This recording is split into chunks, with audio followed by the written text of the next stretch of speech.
Paramedical കോഴ്സുകളിലെ തന്നെ വളരെ important ആയൊരു കോഴ്സാണ് ഡയാലിസിസ് ടെക്നോളജി.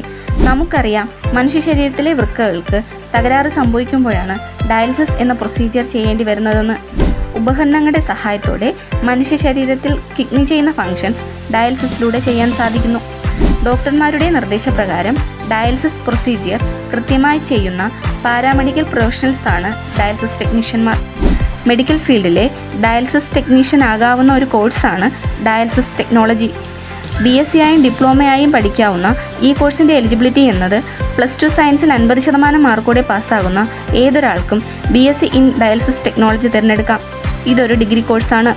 +2-ന് 50% മാർക്കോടെ പാസ്സാകുന്ന ഏതൊരാൾക്കും ഡിപ്ലോമ ഇൻ ഡയാലിസിസ് ടെക്നോളജി തിരഞ്ഞെടുക്കാം.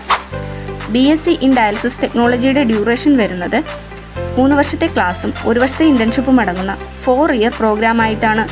ഡിപ്ലോമ കോഴ്സിൻ്റെ ഡ്യൂറേഷൻ എന്നത് 2 വർഷമാണ്. ഈ കോഴ്സ് പഠിച്ചിറങ്ങുന്ന ഒരു സ്റ്റുഡൻറ്റിന് ഇന്ത്യയിലും വിദേശത്തും പല ഹോസ്പിറ്റലുകളിലും ക്ലിനിക്കുകളിലും ജോബ് വാക്കൻസി അവൈലബിൾ ആണ്. ഹൈ സാലറി അവസരങ്ങളാണ് ഇവർക്ക് മുൻപിലുള്ളത്. ഡയബറ്റിക് പേഷ്യൻസിൻ്റെ അളവ് അനുദിനം വർദ്ധിച്ചുകൊണ്ടിരിക്കുന്ന ഈ കാലഘട്ടത്തിൽ ഡയാലിസിസ് ടെക്നീഷ്യന്മാരുടെ ആവശ്യവും വലുതാണ്. ഈ മേഖലയിൽ ഒരു കരിയർ സൃഷ്ടിക്കണമെന്ന് ആഗ്രഹിക്കുന്നവർക്ക് ഉത്തരവാദിത്തത്തോടെ അഡ്മിഷൻ എടുക്കുന്നതിനും കൂടുതൽ ഡീറ്റെയിൽസിനും കോൺടാക്റ്റ് ചെയ്യാം Nayana education consultancy, Kanjirkonam road, Kattakada, Thiruvananthapuram.